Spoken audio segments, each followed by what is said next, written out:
We've all heard that men are from Mars and women are from Venus, but what actually makes us different? We both are looking for partners. We both want to share love, commitment, maybe marriage.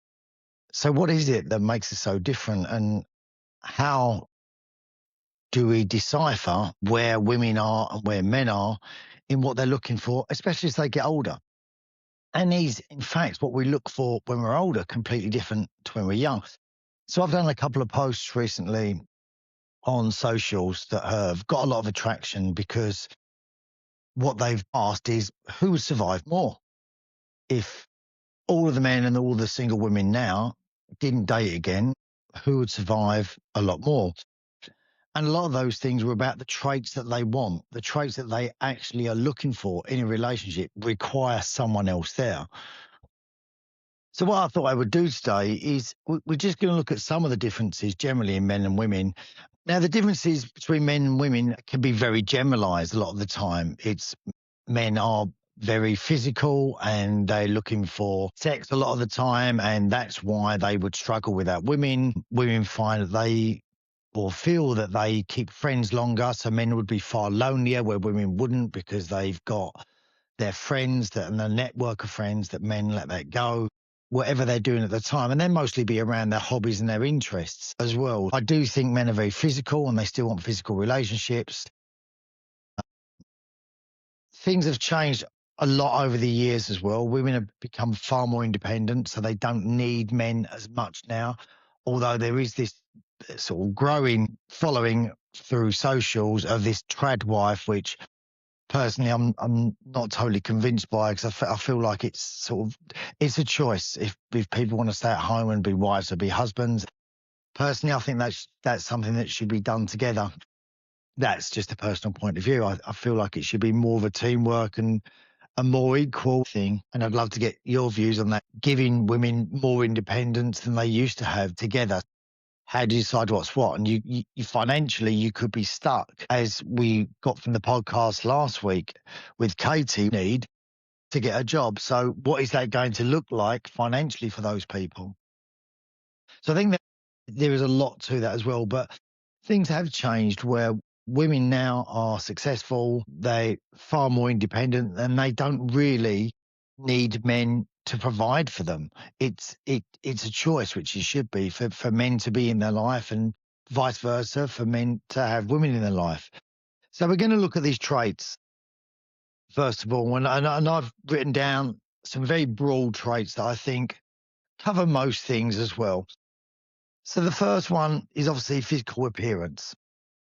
Now, physical appearance, as we all know, is in the eye of the beholder. And that could be a range of things from aesthetically pleasing to men will go after a certain body shape, or women will go after a certain height or a muscular physique, an athletic physique, whatever it may be that floats your boat, that would come under physical appearance. Now, where women place that physical appearance in the list that we're going to do is maybe not as high as men, or maybe it is, and I think this is very much a personal thing. And then this is where I think the big difference is. I don't know if it's what women want versus what men desire, as opposed to what certain people want v what other people want. So that's the first one, is physical appearance.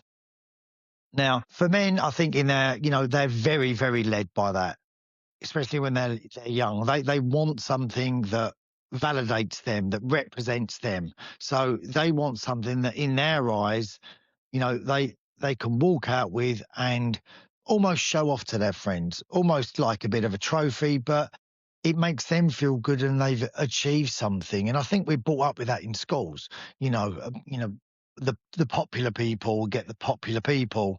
And and if you can be dating one of the popular girls, the popular guys, by association, that elevates your standing within the pecking order at school. And I think when we leave school, we've still got that a little bit. It takes a lot to shed that. For some people, it's a great relief leaving school because you just get pigeonholed into who you are, what you are, and you can't get out of it until you leave school. And then once you leave school, you sort of shed those people that have put you in the boxes, and then you're able to make your own character again and be more of yourself and appreciated by a lot of new people that will see you in a different way.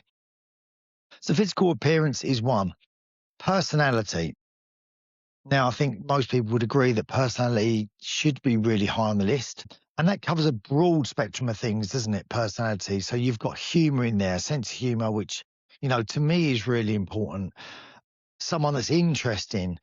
And one person's boring can be another person's interesting. So again, this is all subjective to you as a person. But personality can be someone that you can confide in, someone that you talk to, someone that you might value their opinion, someone that can make you laugh, someone that you can take out in a group if they know people or don't know people. You might like shyness as part of the personality. You might find that quite cute in people that they're a little bit shy in circumstances. Other people might just find that bloody annoying that I take her out with me and she just doesn't talk to anyone, or I take him out with me and he doesn't mix with my friends' husbands, and it makes it all very difficult. So personality is really important, and and makes the list. So we've got physical appearance and personality. The next one is financial security. Now, I think this, in my opinion, is always quite high on women's lists when they're in their 20s, when they're looking for a future husband. Understandably, they're looking to make a home, what the future is going to look like, especially someone that wants to be a stay-at-home wife, as it were, or maybe a stay-at-home husband.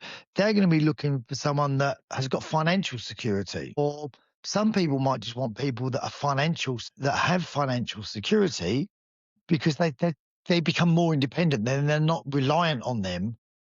Um, they know that it could be more of a 50-50 thing when they go into this, because they're not looking for your money. Listen, I know there are a lot of guys out there that are quite happy with that situation, and that's their trump card. Because this works both ways. It's not just what you're looking for, it's also what you're offering. And sometimes, and I think this happens a lot in early 20s going into marriage, early 30s, where guys are like, okay, I may not be the best looking guy, but I'm earning a shit ton of money and I can give you a good life. So when I'm taking you out at the beginning, I'm taking you to all the good restaurants. I'm flying you here, there, and everywhere on holidays. We're going to go away 3 or 4 times a year, and you're going to have a nice house and you're going to have a nice car. And we're not going to want for anything. We're not going to be worried about anything. And that could be their trump card. And to a lot of young women in their 20s, that's going to be very attractive to them. They're going to find that very attractive, because they're going to think, do you know what? I'm going to have a good life. If I stay with this guy, I like him, that could be high on their list.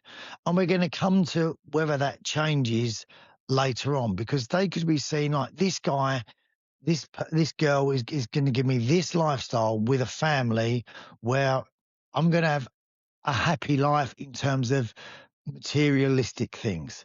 I'm going to have a nice house, nice car, all those things, good schools. So that takes a box for a lot of people, is their financial security. For guys as well, what they're going to be looking for in return for that financial security is probably the physical appearance that we spoke to, because those guys are thinking, like I said, like, do you know what? I'm not the best looking guy in the world, but I can give you this lifestyle, but in return for that, you're going to have to be a good looking girl to get it. And you're going to have to keep yourself in shape and stuff to get it. So that's a two-way contract that is going to work. And I think as long as you both know where you are with that, and that both suits both of you, then absolutely, that's fine. But again, does it change later on in life? The next one that I've put on here is reliability.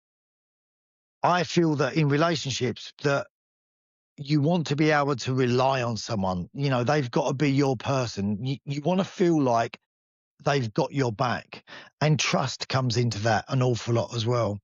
And I was talking to a friend about his marriage the other day, and he's been married a long time. And I said, what is it for you? What do what is it about that makes it work? And he said, Els, listen, you've got to have trust. He said, you've got to be able to trust someone that they can go out for the night. and they're going to come home to you and they're going to go out. They might flirt a little bit, they're going to have conversations, but it's not going to go any further than that because he said the last thing you want is to be questioning what people are up to all the time. So if they turn around and say, I'm going out for the night, you don't want to be worried all night. You don't want to think, oh God, are they going to go with someone else? Or, is this going to come to an end? Or, whatever it may be. And that trust may not just be about them staying faithful to you. It could be about money, but about being able to trust someone with money that they're not sort of going out and spending it all on things that you don't need. Or, the trust could be about just confining them. Like, I'm going to tell you a secret, don't tell anyone. That's a big thing as well. And you learn that as you get older, the people that you can tell things to and the people that you can't tell things to. And that's not out of from a bad place. It's just knowing who can keep things to themselves and those people who, always start conversations where they go, I shouldn't tell you this, but, and you think, well, if you shouldn't tell me, just don't tell me. So I'm never telling you anything. But yeah, I think reliability, again, like all the others, covers a lot. And we look for that in a partner. Independence. Now, I've put independence down in there because to some people, that's really attractive. It is to me, someone that can look after themselves. They don't need mothering. They don't need fathering. They can do things for themselves. They've got their own lives. They've got their own things going on. So they're not always looking for you to provide that for them. It's the people that sometimes turn up in your life and go, right, here I am, entertain me. And you don't want to be like the person that's always dragging it forward and going, right, we're doing this tonight, we're doing this tonight. Or you might be, by the same token, you might be one of those people that you want them to be totally independent upon you. You want to be in charge of everything and you like that. You might like the feeling of without me, they're screwed. They can't do anything. They don't even know how to turn a light on. So, I'm safe because I know I'm valued in this relationship because they can't do anything. So you might want to have someone that's independent upon you as opposed to being independent for themselves. The next thing is confidence. And confidence is a very attractive trait. I'm always hearing from women, especially when I was younger, that they like someone with confidence. They like someone who knows who they are. They like a man that, can walk into a room and hold his shoulders back. But I think there's lines between confidence and overconfidence and arrogance. So I think that's important. I like someone personally. I like confidence, but I like an inward confidence. I don't like confident people that tell you they're confident all the time, that tell you all their best traits. I like someone who's secure in themselves, so has got an inward confidence that they know who they are and they know what they stand for, but they don't need to tell the whole world about it. They're quite happy for the world to find out about them rather than, walking around and tell everyone that they speak 5 languages within the first 5 seconds and they've traveled halfway around the world. It's quite nice leaving those things back. Other people, and again, I've had these conversations with guys who've been quite open with me that, that's what they do. They said, if I've got boats, cars, and big houses, and I've worked really hard for those, I'm telling people in the first 5 minutes so they know who I am. He said, because I need to get those cards out on the table, and I need people to know that, especially if they're looking for women. If they've only got a small window of opportunity with a girl, they're going to be hitting them with, yeah, so last year I went to Saint Tropez and, I'm always my house in Ibiza and all. They need to get those things out quickly. Now, for some women, they're going to take notice. They go, oh, well, it sounds like a nice lifestyle. I might have a bit of that. And they might give them another 5 minutes. For other women, they might go, mate, you're not for me. I don't need to know what you got. Just be a little bit more subtle with your approach. So confidence goes on now. Voice. And this might sound, you might, be listening to this thinking, oh, man, well, what's voice got to do with it? Voice to me is a really big thing because I think that with a voice, that's something that if you're going to go into a relationship, you're going to be listening to for the next 30, 40 years, hopefully, maybe longer. And you've got to be able to put up with that voice for the next 30, 40 years. And I've always done this. I don't know why. I always try and imagine that voice screaming at me up the stairs, shouting out my name and telling me to come down. And whether it be if it's something I just would just grate me or something I'd be able, be fine with. So I think voice is really important. You might like someone that's got a very well spoken voice. You might like someone that's slightly rough around the edges. You might like someone that's got, one of those deep gravelly voices. So I think voice makes it on there for me because it's the essence of a person and it's how they communicate with you. And sometimes people can tell you things in a voice and it can sound great, and other times someone else can say exactly the same thing and it just sounds wrong. Whether it's the pitch of it, the speed of it, the tone of it.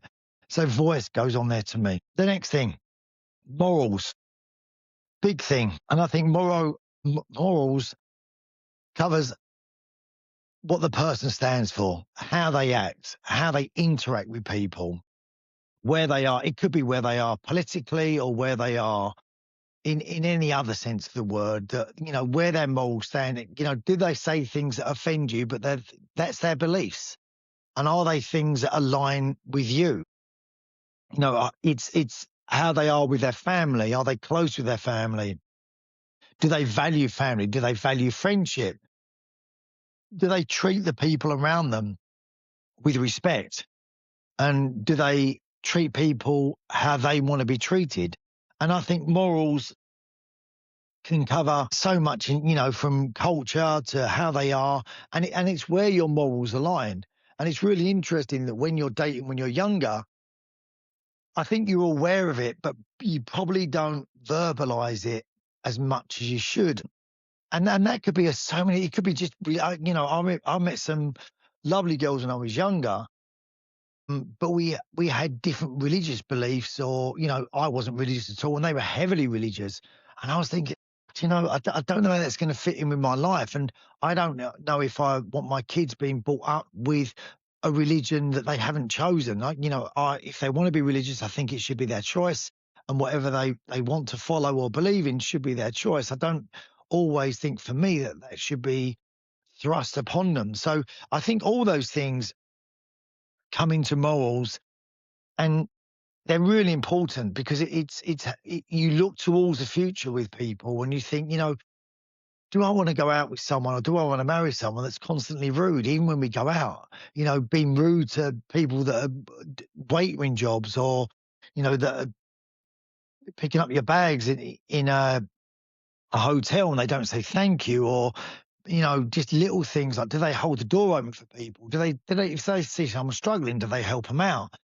So I think morals is very individual, but I think it's very important because it's how people align with you. Lifestyle. Now, lifestyle can be, again, going back and tied in with financial security, but I think lifestyle can be how a person dresses, if they look after themselves, how they are in their life. They might be someone that loves socializing, and you may be someone that doesn't want to go out and socialize. They could be someone that loves a drink, and for you that may be, I don't want to drink every night. I don't mind having a drink now and again, but I don't want to be drinking every night. And it's whether or not those lifestyles match up. And you can have completely different lifestyles, again, because of the independence. And that can be really good. But I think sometimes your lifestyles need to align and you need to understand each other's lifestyles.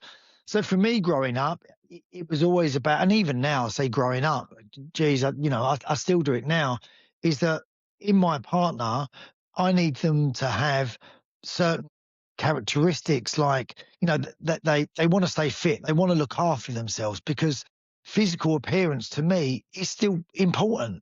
My own physical appearance and their physical, and I want someone else to be, care about their physical appearance. And if you've got someone that doesn't, you know, for me, again, that's a different kind of lifestyle. And I know that I wouldn't match with someone like that.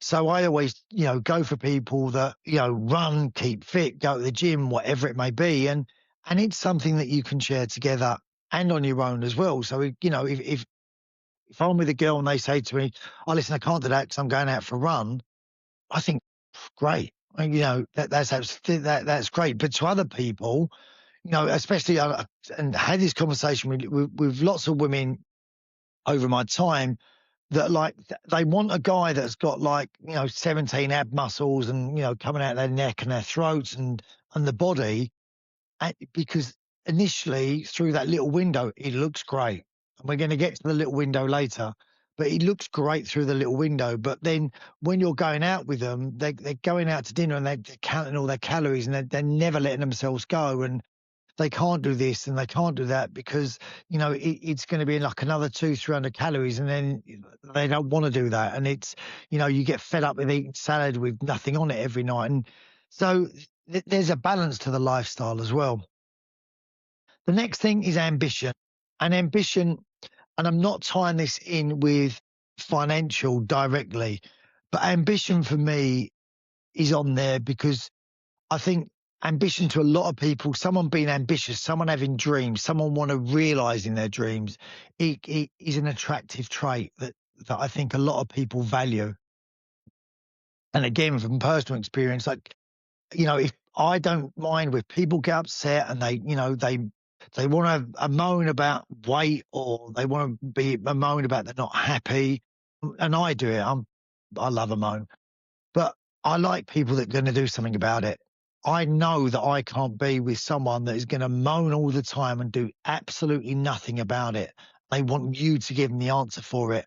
And even when you do, you go, do you know what? You need to do this, this, and this. They don't go, okay, well, maybe I'll do that and I'll try that. But then they'll give you 10 excuses why they can't do something. They won't give you 3 reasons why they're going to do it, or 1 reason why they're not going to do it. It's not, I can't do that because I get home from work and I'm tired. I know that, but you're giving me a problem and I'm giving you a resolve to it. You just don't want to do it. The bottom line is, you know, you haven't got any ambition to do it. You may be a little bit lazy. For some people, that's fine. They want to find people that are just going to go, yeah, I know it. It is really hard, because they need to match up with someone that's probably got no ambition to do it either. And they want to feel safe in a relationship where you're both at the same stage. You both let yourself go, or we've both let ourselves go, haven't we? And you may be both happy with that, because you go, do you know what? We've both let ourselves go, but that's absolutely fine because we love each other the way we are. And that's great. And that's why ambition is on there. And it could be people that are driven, that have got a dream, or they want to get to somewhere, or they're doing a podcast every week that they're trying to build, or it could be something like that. That could be an attractive trait to you, that they've got something they keep plugging away with, or they're trying to get to. It could be run a marathon, it could be you know climb up Everest, whatever it may be, but they're still trying to get towards it. They may not have got there yet, but but they're still going to try, and they're not going to keep making excuses about it. They might have a moan about it, but they're doing something about it. So that can be ambition. And the last thing, age. Now, it's a big thing. So guys are always getting hammered with this, and they're not getting hammered with it when they're in their 20s.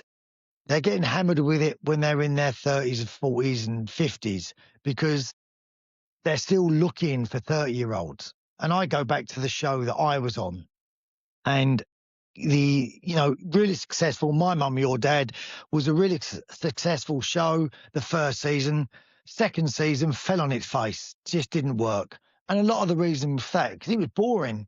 You know, some lovely people in there, but they were never going to be attracted to each other. I think they had one couple in there, but the others, I looked at the guys that were on there, and they were all guys that kept themselves in really good shape. I thought they were good looking guys.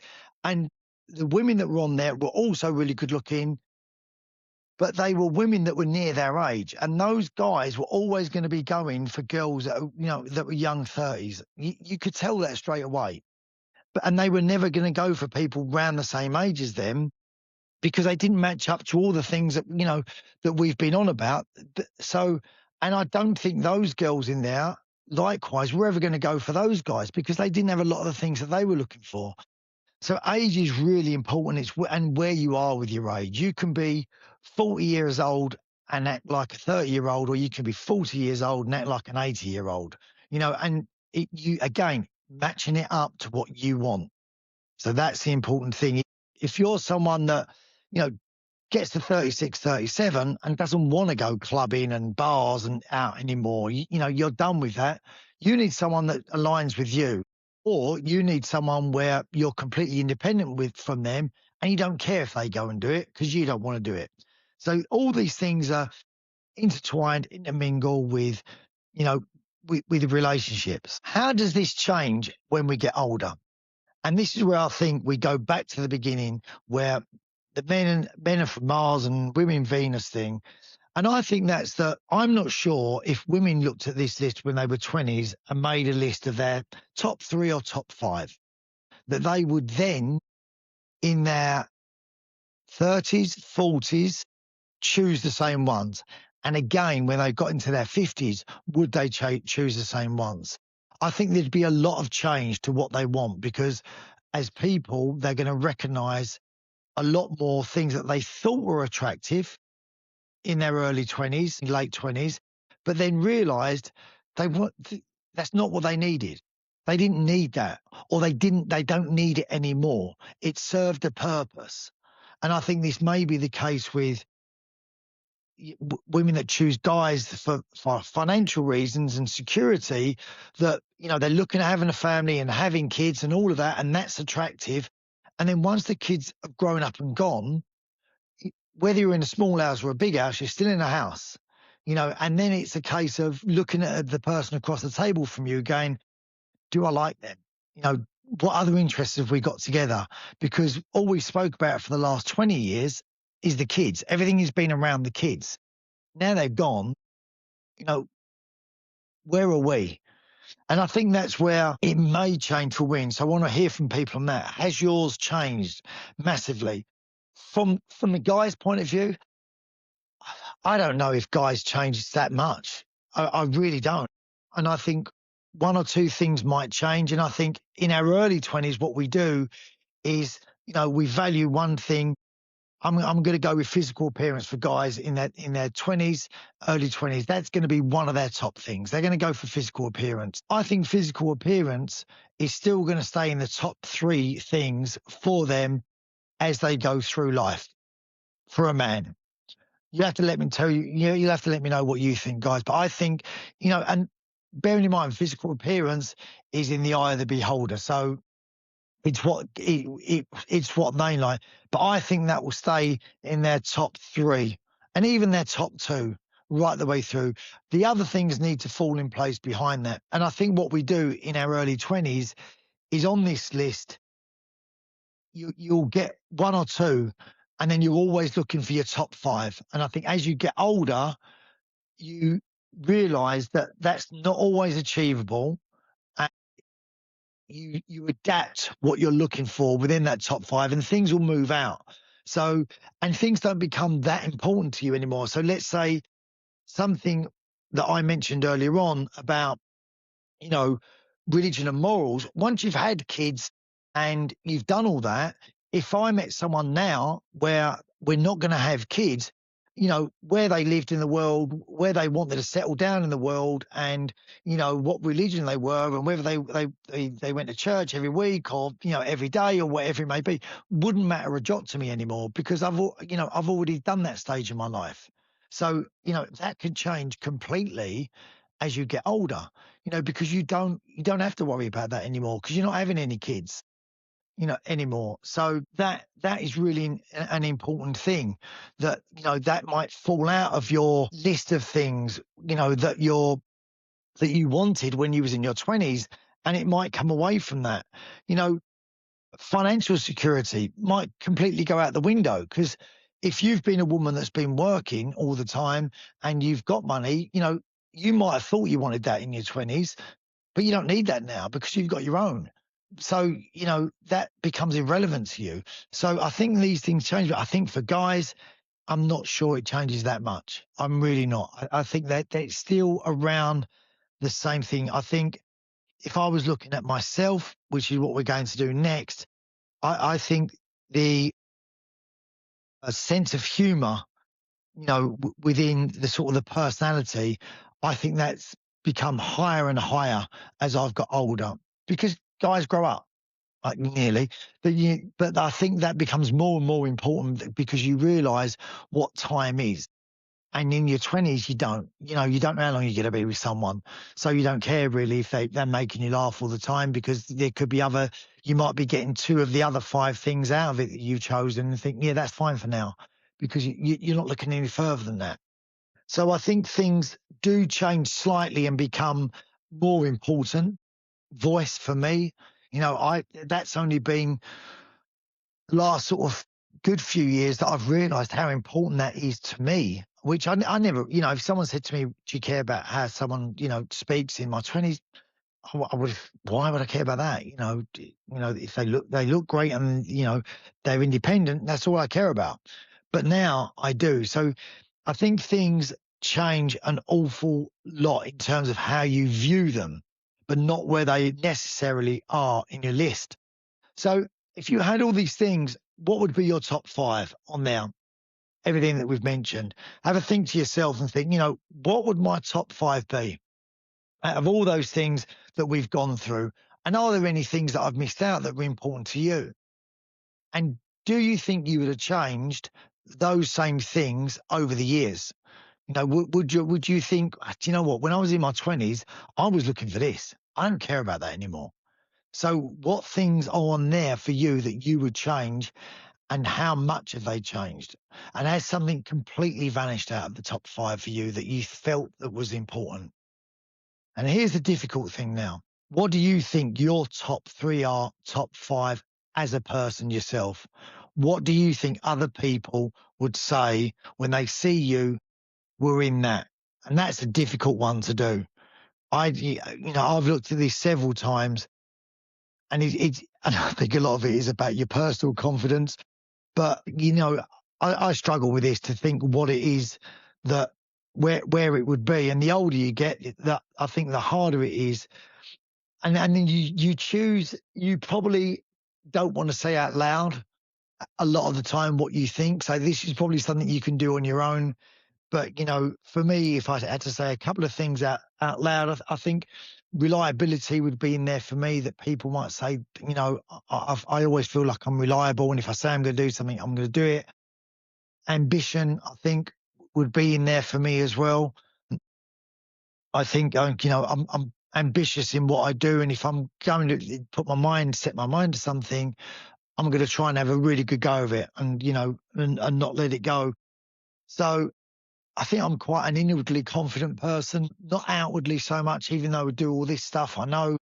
But I think I've got confidence in myself as a person. The physical appearance. I mean, you've got to be a confident person to go, no, I know I'm good looking. I think for me, if I was saying this, I'd like to think I was good looking. I'm not sure I'm good looking. I see some guys sometimes and think he knows he's good looking, but he is good looking. And I'm not that. I'm not that. But I think we all like to think we're okay, but we're not sure. And again, I don't think that's necessarily a bad place to be. Personality wise, I can talk for England. I think I'm reasonably funny as much as the next guy. And I think so. I think the personality is okay, but it's a hard thing to do for yourself. So try and do that little thing for yourself. What would you choose in other people? And what do you think people would choose in you? And that's really important to recognize your own traits, I think, because it's a really good exercise. But have a think about it. Let me know what you think. Have your traits for you that you want in people, have they changed? Do you think that women's traits have changed as they've got older? Where do you think, do you think their top three or their top five would be? Guys, thank you again for spending time with me today and listening to the podcast. Make sure you've subscribed, make sure you follow, and I will catch up with you soon. Take care. Bye-bye.